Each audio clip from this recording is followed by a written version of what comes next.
El calor es insoportable.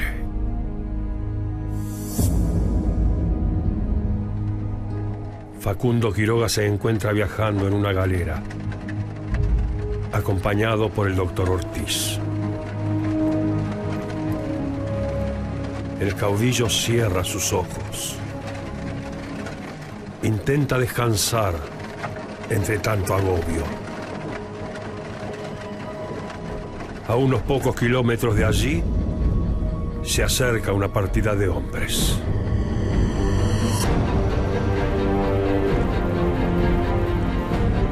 El furioso galope de sus caballos levanta una densa polvareda.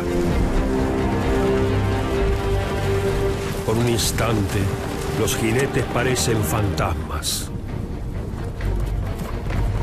La galera continúa marchando, mientras los rayos del sol caen como agujas sobre la tierra.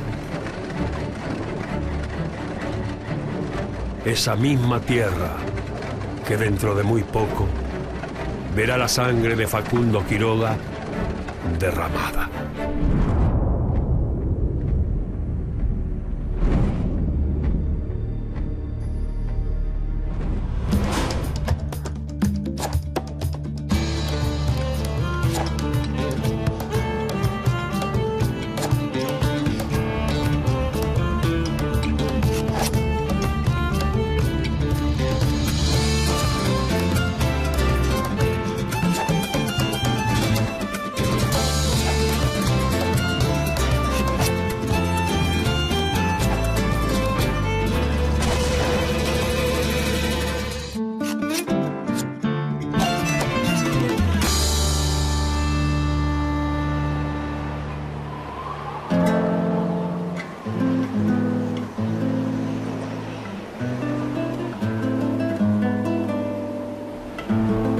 En 1826, un líder riojano se alzó en armas contra los unitarios. Su lema fue religión o muerte y se convirtió en el defensor del federalismo. Se destacó como un valiente guerrero que generó pavor entre sus enemigos. Pero también fue hábil en los negocios. Su poder surgió del interior y allí se consolidó. Un grupo de hombres lo asesinó a sangre fría, pero su leyenda permanece viva. Su nombre es Juan Facundo Quiroga, el tigre de los llanos. Facundo Quiroga es posiblemente el caudillo más clásico, es decir, para mucha gente cuando se habla de un caudillo se habla de él, ¿no? Como la primera imagen que aparece. Y esto porque Quiroga nunca ocupó cargos ejecutivos durante mucho tiempo, como sí hicieron, por ejemplo, Juan Manuel de Rosas, o Estanislao López, o Urquiza, y tampoco está tan ligado con la guerra de independencia como Güemes o Artigas, y entonces es como la figura del interior en el periodo en el que no había ningún tipo de unión nacional, y un personaje adorado por las masas, ¿no? Que sus seguidores seguían fuertemente. Y además, como Sarmiento escribió sobre él el famoso libro Facundo, un poco lo convirtió en el estereotipo del caudillo. Juan Facundo Quiroga nació en 1788 en San Antonio, un caserío ubicado en los llanos de La Rioja. Su padre, José Prudencio Quiroga, era un hacendado sanjuanino y su madre era una riojana, Juana Rosa de Argañarás. El pequeño Facundo creció en el seno de una familia prestigiosa y acaudalada. Gracias a su creciente importancia, José Prudencio se convirtió en capitán de las milicias de la comarca durante varios años. Él nació acá en la casa paterna, al frente anteriormente donde estábamos. Porque Quiroga acá venía, viste, hacía la gira, volvía. El único tiempo que se alejó mucho fue cuando le vendió la hacienda al padre y se tuvo que ir a estudiar a Buenos Aires porque se iba a enojar el padre cuando venía, porque le jugó todo a la timba. Toda la timba, así que en ese tiempo se fue un tiempo y devolvió ya como militar. A medida que crecía, Facundo encontró un placer especial en los naipes y las apuestas. A los 24 años, sus padres lo enviaron a Chile con un cargamento de granos que el muchacho jugó y perdió. Esta picardía lo condujo a Buenos Aires, en donde trabajó como enganchado del regimiento de granaderos a caballo. Tenía que devolverle el dinero perdido a su padre. Este trabajo le permitió conocer a José de San Martín, de quien siempre guardó los mejores recuerdos. Tiempo después, y enlistado en la compañía de infantería, Facundo recibió instrucción militar hasta que fue dado de baja, gracias a su padre, quien finalmente le perdonó su error. En 1816, Facundo regresó a La Rioja. Se ocupó de las tareas rurales y de administrar los bienes familiares. La vida de aquel muchacho riojano empezaba a estabilizarse y en 1817 se casó con María de los Dolores Fernández. Pero Facundo no estaba ajeno a la guerra contra los realistas. Colaboró activamente con el Ejército del Norte, proveyéndolo de ganado y tropas. Estas contribuciones le valieron el título de Benemérito de la Patria, otorgado por el director supremo Juan Martín de Pueyrredón. El gobierno central ya no podía organizar hombres y recursos para mantener la guerra. Esto permitió que Facundo fuera ganando poder. Lentamente se bocetaba el futuro caudillo. Él va a heredar de su padre el cargo de jefe miliciano, de comandante de la milicia.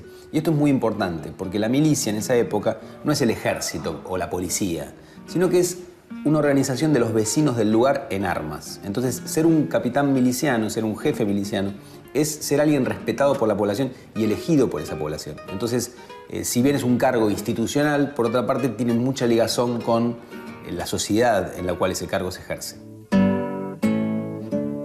El 31 de enero de 1818, Facundo fue nombrado comandante militar de los Llanos.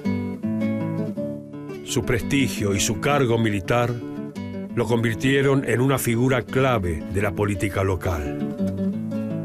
Además, los paisanos acudían a él para obtener protección contra una injusticia.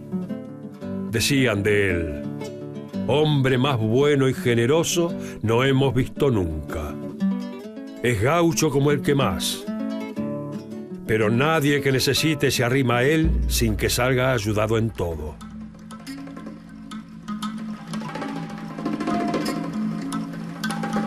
Hacia fines de 1818, Facundo fue detenido a causa de un delito menor y se lo envió a San Luis. Durante su encierro en la prisión, se produjo una revuelta de los prisioneros realistas que San Martín había enviado a aquella ciudad desde Chile. Los realistas intentaron escapar, pero fueron descubiertos y reprimidos violentamente por las autoridades. Quiroga participó de la captura de los presos, por lo que se le otorgó una medalla y lo que más deseaba: su libertad.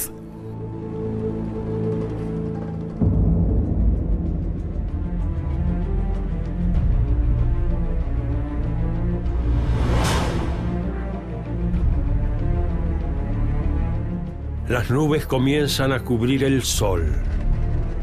La galera que transporta a Quiroga sigue avanzando. De repente, se escucha un alarido. La partida de hombres comienza a rodear la galera, mientras que el líder, Santos Pérez, apunta al conductor con su arma. Quiroga intenta discernir lo que sucede. Observa a unos extraños hombres mientras la galera se detiene. La respiración del caudillo se acelera. Un débil haz de luz cae sobre sus ojos, haciéndolos brillar tenebrosamente.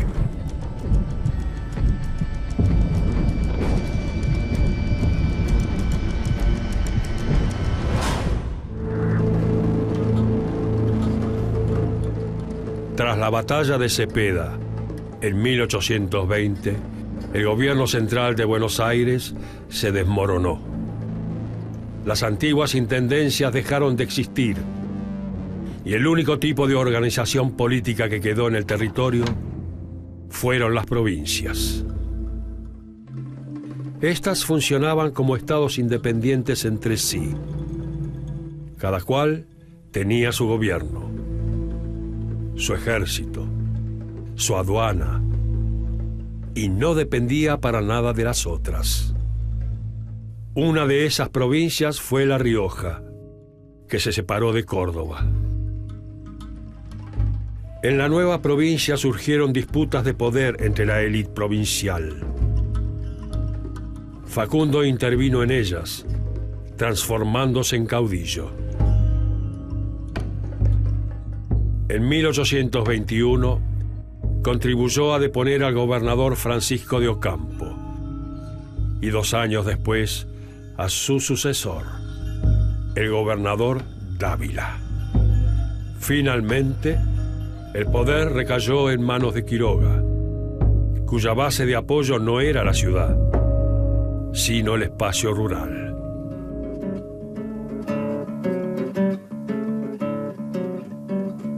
Aquel muchacho, seducido por los juegos de azar, de temperamento fuerte y actitud valiente, se había convertido en el hombre fuerte de La Rioja. En 1823, ocupó el cargo de gobernador apenas 4 meses. De todos modos, Facundo era la figura de referencia para todos, además de comandante de armas. Las provincias vecinas y los porteños se dirigían a él, y no al gobernador de turno para tratar cualquier asunto. La fama del caudillo se extendió por La Rioja, Cuyo y el noroeste. Facundo no se dedicó solo a la política. Mantuvo sus negocios, la ganadería llanera, el comercio interprovincial y la minería. También fundó una empresa local para explotar las minas de Famatina y acuñar moneda. Su semblante se movía entre el mundo militar, el político y el comercial. Dentro de La Rioja, el poder de Quiroga se basaba, por un lado, en su fortuna personal, porque le fue bien en los negocios. De hecho, tarda bastante en dedicarse de lleno a la política. Al principio, en la década del 20, sigue con negocios de comercio, de ganadería, y durante un tiempo planeaba dedicarse a la minería en un cerro en Famatina, en La Rioja, que se suponía que podía tener una riqueza minera enorme, que finalmente no tuvo, y en la cual querían intervenir muchas otras provincias. Pero él tenía una fortuna personal, aunque también era dado a gastarla mucho porque le gustaba mucho jugar y a veces perdía enormes cantidades de dinero en el juego. Pero de todas maneras, esa fortuna y sobre todo su fuerza militar basada en los llanos, es decir, en la zona rural de La Rioja, y la capacidad que tenía para movilizar a la gente de los llanos, a los llaneros, que de hecho le dieron a él un gran apoyo. Era un líder carismático, un personaje que negociaba muy bien con sus seguidores su apoyo, ¿no? Es decir, realmente tenía una capacidad de movilización muy alta, y eso le daba mayor poder que cualquier otro rival en La Rioja, y de hecho, desde 1822, 1823, no hay nadie que lo pueda enfrentar dentro de su provincia. En 1824 se convocó a un congreso constituyente con el fin de sancionar una Carta Magna. En la reunión, los diputados se dividieron en unitarios y federales, debido al problema de cómo organizar el nuevo Estado. Los unitarios pujaban por un gobierno central con eje en Buenos Aires, mientras que los federales defendían la soberanía de las provincias, surgida después de Cepeda en 1820. Cuando el Congreso consultó a las provincias sobre qué solución preferían, La Rioja, inicialmente, se inclinó por la unitaria. Pero esto no sería por mucho tiempo. Los unitarios decían que después de la Revolución se había formado una sola soberanía nacional y que entonces lo mejor es que hubiera un poder central que tomara las decisiones clave y ese poder central iba a estar en Buenos Aires, mientras que los federales decían que cada provincia era soberana y eso tenía que ser la realidad sobre la cual había que pensar. Si cualquier tipo de organización tenía que respetar primero la soberanía de cada provincia. Al principio el Congreso consulta a las provincias a ver por cuál opción se inclinan y La Rioja al principio se inclina por la unitaria. Pero pronto esto va a cambiar.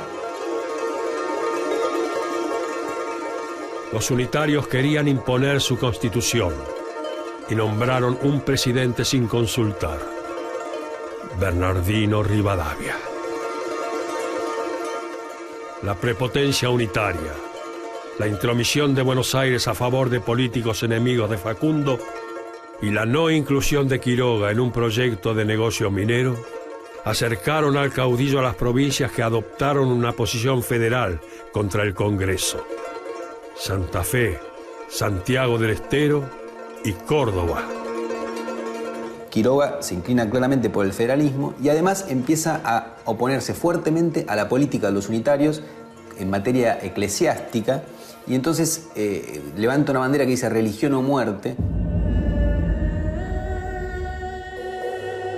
Proclamando su oposición a la libertad de cultos decidida por el gobierno nacional y declarándose defensor de la religión, Quiroga se lanzó a la guerra contra los unitarios. Cuando en 1826 se enfrentó al Congreso, el caudillo levantó su pendón con la inscripción religión o muerte. Facundo era en extremo religioso y diariamente leía los evangelios. Se decía que los sabía de memoria.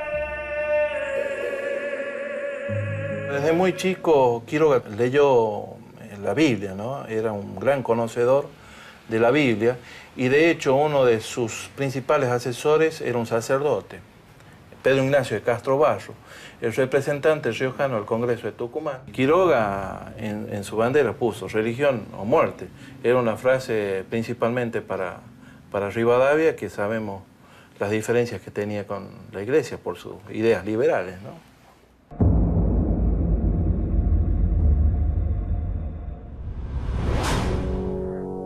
La galera permanece inmóvil. El doctor Ortiz está nervioso. Quiroga, en cambio, se muestra implacable. Lanza un grito, preguntando quién ha enviado la partida. Santos Pérez sonríe. Apunta con su arma a la ventana de la galera. Quiroga vuelve a preguntar. El firmamento, vestido de luto, parece augurar lo peor.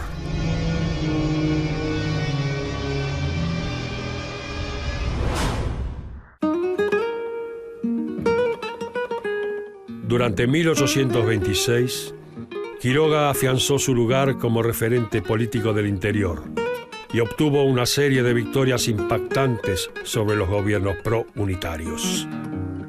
Era un caudillo valiente, un conductor eficaz, temido por sus enemigos. Lo llamaban el Tigre de los Llanos. Esa imagen del Tigre de los Llanos como una nueva versión de las deidades antiguas. El Tigre de los Andes, por ejemplo, le llamaban a uno de los caudillos indígenas de la resistencia contra la conquista española. Y esa imagen del tigre es una imagen muy andina, propia de esa tradición de grandes jefes que tomaban la fuerza y la personalidad de ese animal tan poderoso, ¿no? En solo 4 meses sublevó al noroeste y Cuyo contra Rivadavia. Más tarde, Rivadavia debió renunciar y la Constitución unitaria fue rechazada por todas las provincias. El Congreso terminó disolviéndose. En 1828 se convocó a una convención en Santa Fe para que se sancionara una constitución federal. Pero la reunión fracasó, porque el ejército que regresó de la guerra con el Brasil, cuyos oficiales eran de tendencia unitaria, decidió apoderarse de las provincias. El general Juan Lavalle fusiló al gobernador federal Manuel Dorrego. Y el general José María Paz derrocó al gobernador cordobés Bustos, planeando extender su poder al resto del interior. Quiroga no permaneció impávido frente a la amenaza unitaria. Movilizó a su ejército para luchar contra Paz, que ocupaba Córdoba. Con él iban el general Bustos, Figueroa, gobernador de Catamarca, y el coronel Félix Aldao, gobernador de Mendoza. Y formando parte de su escolta personal, el capitán Ángel Vicente Peñalosa, más conocido como el Chacho.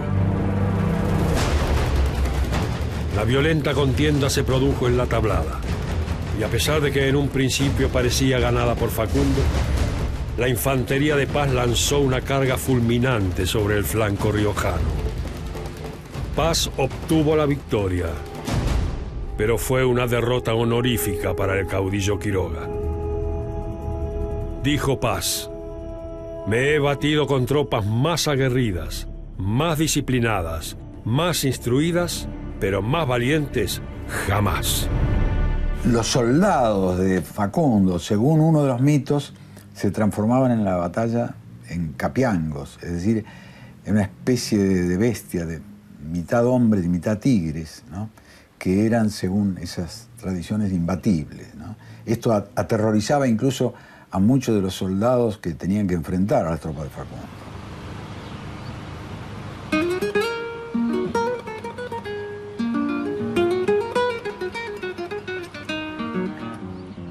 Facundo se marchó con los restos de su ejército. Mientras tanto, en Buenos Aires, el general Lavalle fue derrotado por Juan Manuel de Rosas, quien tomó el control de la provincia. La derrota de Quiroga hizo creer a muchos gobernadores que el riojano ya estaba eliminado del escenario de las luchas civiles. Enfermo, Facundo se instaló en San Juan con su familia para reorganizar el ejército. A fines de febrero de 1830, chocó contra Paz en la batalla de Oncativo. Y nuevamente la victoria fue para el general unitario. Aquel gran caudillo, que supo ser el hombre fuerte del interior, era ahora un personaje débil, un retazo del pasado. Quiroga va a intervenir a favor de Bustos, que era el gobernador cordobés desplazado, para volver a restablecer el federalismo en la provincia, y va a ser derrotado 2 veces, en 2 grandes batallas, la batalla de la Tablada y la batalla de Oncativo, por el general Paz. Y entonces su estrella empieza a apagarse. Facundo huyó a Buenos Aires y el interior quedó en manos de Paz, quien formó la Liga del Interior. Su segundo, el general Lamadrid, fue nombrado comandante militar de La Rioja y San Juan. Seguidamente se cometieron varios abusos contra los seguidores del caudillo.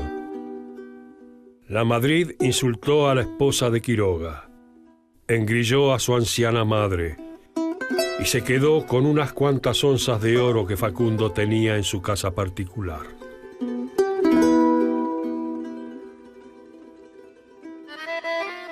Cuando Quiroga llegó a Buenos Aires, Rosas le había preparado un recibimiento triunfal.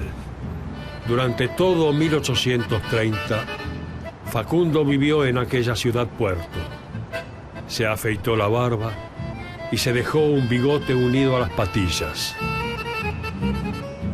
Se mandó a hacer trajes de los mejores sastres y alternó con la más encumbrada sociedad porteña. Buscaba, quizás, olvidar los fracasos que le precedían.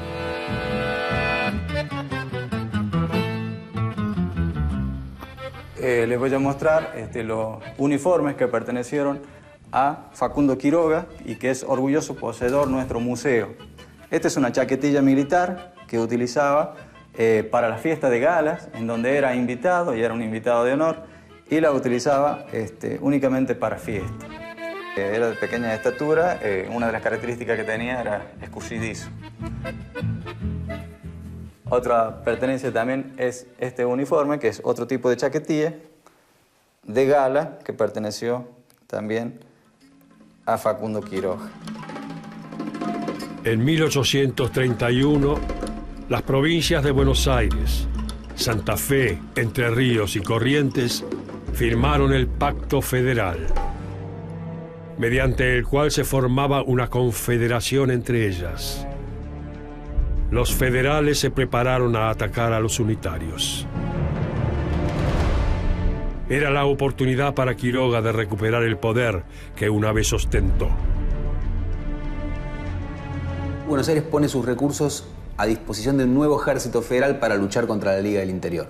Ese ejército se pone al mando de Estanislao López, el gobernador de Santa Fe, y López es un rival de Facundo, aunque los dos son federales, no se llevan para nada bien, y le da una misión muy difícil a Quiroga, que es armar una columna que él mismo tiene que juntar a los soldados, para eso convoca presos, tiene muchos problemas para lograr hacerlo, y esa columna de los Andes se lanza sobre la Liga del Interior, y mientras en General Paz cae preso de los santafesinos, Quiroga avanza sobre los Andes, después sobre Tucumán, y ahí derrota al segundo de Paz, la Madrid, y termina con la Liga del Interior.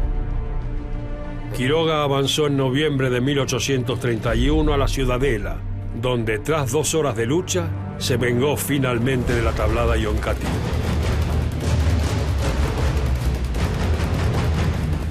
Entre los gritos de victoria y el hedor de los muertos en combate, el caudillo recuperaba su esplendor.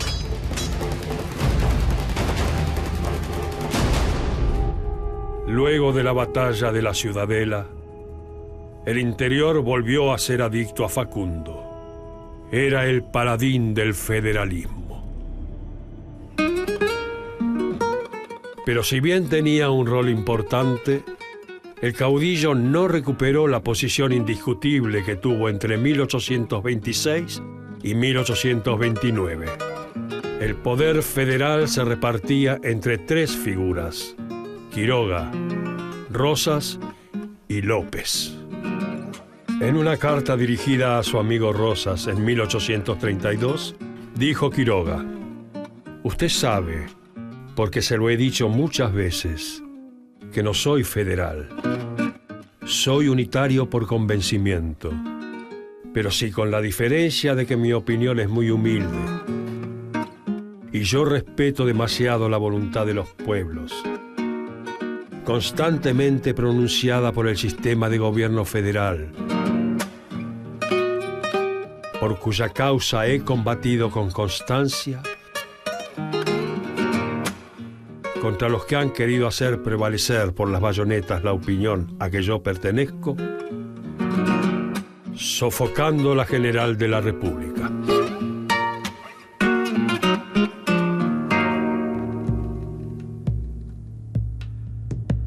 Asimismo, Quiroga desarrolló un odio contra su aliado López que nunca cesaría. Curiosamente, el desprecio hacia López creció a causa de un problema insólito. Facundo poseía un caballo moro del cual la Madrid se apoderó en La Rioja y que quedó abandonado en Córdoba cuando se retiró. López, sin creer que ese era el célebre caballo de Quiroga, se lo apropió. Está tan mal la relación que Quiroga quiere el Moro y que López no se lo alcanza, que uno de los allegados de Rosa, uno de los Anchorena, eran primos también, toma una de Anchorena, le escribe a Quiroga y le dice que deje de reclamar ese animal y que no haga de ese pequeño problema una causa que podía perturbar la marcha de la República. Por ahí temían que vayan a un conflicto armado por el caballo. Y le dice, el gobierno se compromete a pagarle el valor. Quiroga le contesta muy ofendido al tiempo y le dice, pasarán cientos de siglos para que en este país aparezca un caballo ULS, y también diría, doy fe que no soy capaz de recibir a cambio de ese moro todo el valor que contiene la Argentina. Durante casi todo 1833, Quiroga vivió en San Juan con su salud comprometida por el reuma. Posteriormente se instaló en Buenos Aires. En diciembre de 1834, a pedido de Rosas, el caudillo viajó al norte a resolver un conflicto que había estallado entre Salta y Tucumán. Ignoraba que su fin estaba cerca. Antes de llegar se enteró de que el enfrentamiento entre salteños y tucumanos había terminado. De regreso, cuando comenzó a bajar hacia Córdoba, le llegaron rumores de asesinato. Y en todas las postas donde paró, le avisaron que de esa provincia no iba a pasar. Pero Facundo se negó a tomar una escolta o desviarse.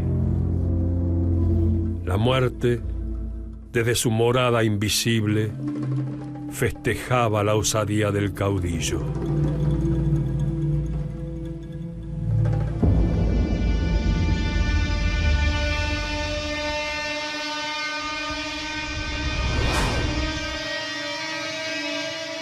Facundo asoma su cabeza por la ventana.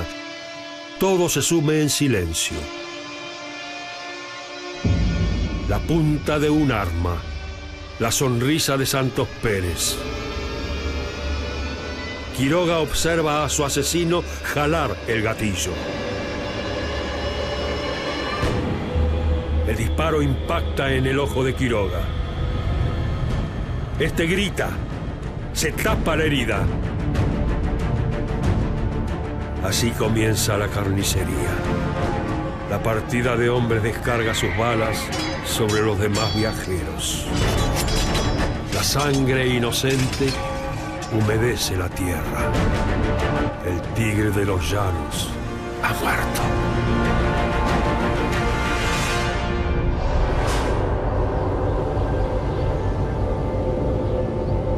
El 16 de febrero de 1835, en el mediodía caluroso de Córdoba, en Barranca Yaco, unos hombres frenaron la galera de Facundo. El caudillo, a la voz de ¿quién manda esta partida?, sacó la cabeza del carruaje. Y como respuesta, recibió una bala mortal en el ojo. Los asesinos tajearon horrendamente el cuerpo sin vida de Facundo. Así fue el cruento desenlace de aquel caudillo riojano.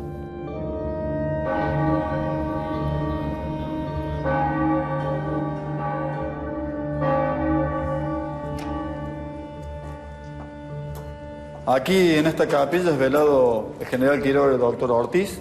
Estarían en Sinzacate desde la nochecita de la muerte hasta la tardecita del 17. Ahí con custodia militar bajo lluvia los llevan a Córdoba. Están enterrados un tiempo en la catedral y finalmente, por pedido de la viuda y por gestión de Rosas, en primer aniversario, el cuerpo viaja a Buenos Aires y lo instalan en un panteón en la Recoleta.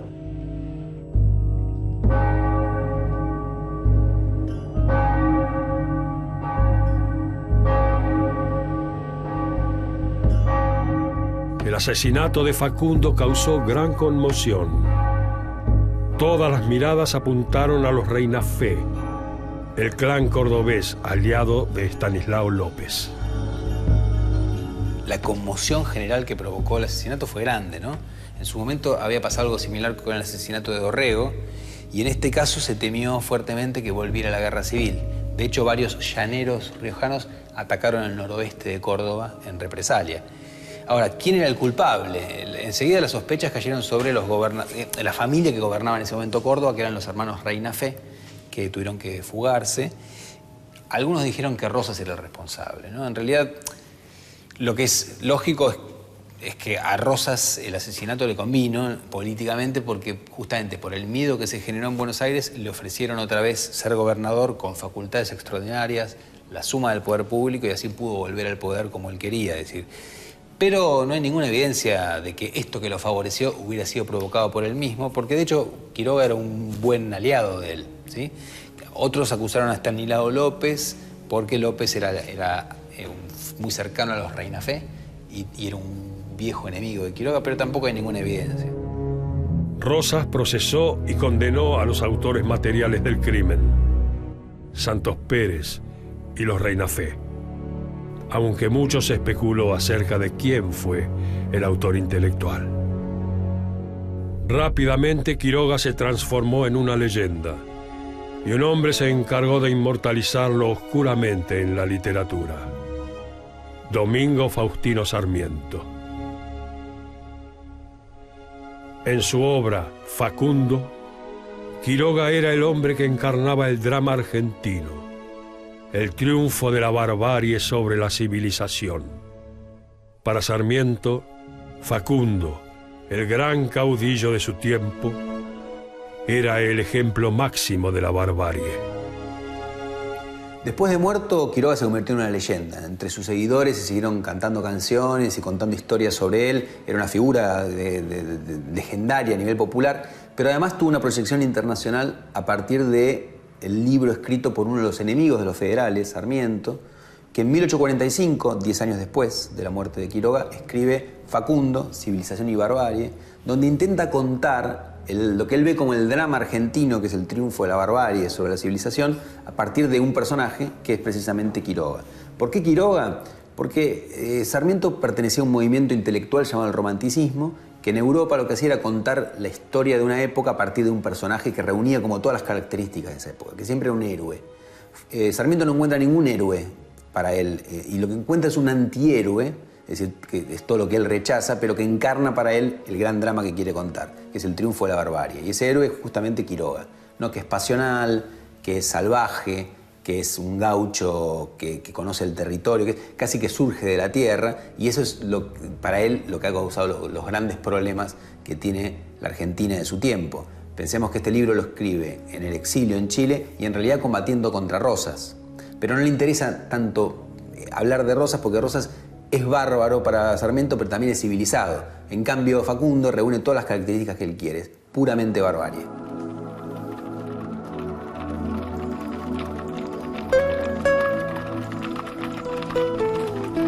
Yo, Juan Facundo, que doy respuestas más con hechos que con palabras,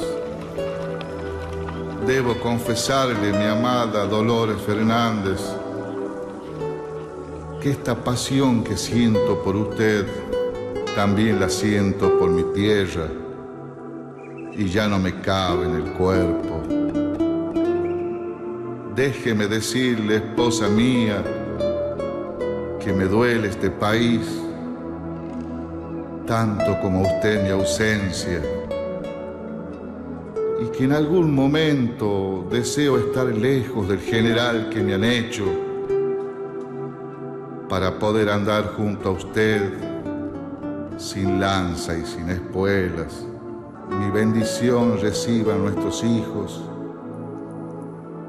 su esposo Juan Facundo, que besa sus manos.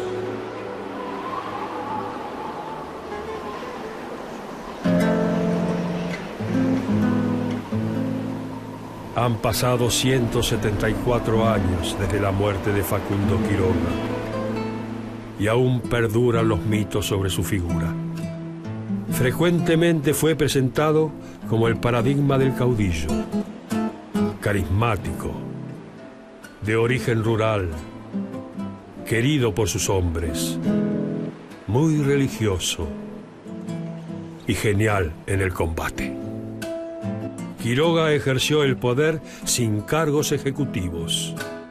Fue gobernador tan solo 4 meses.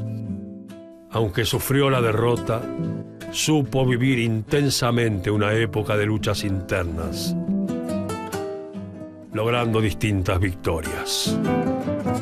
Esta fue la vida de Juan Facundo Quiroga, el tigre de los llanos.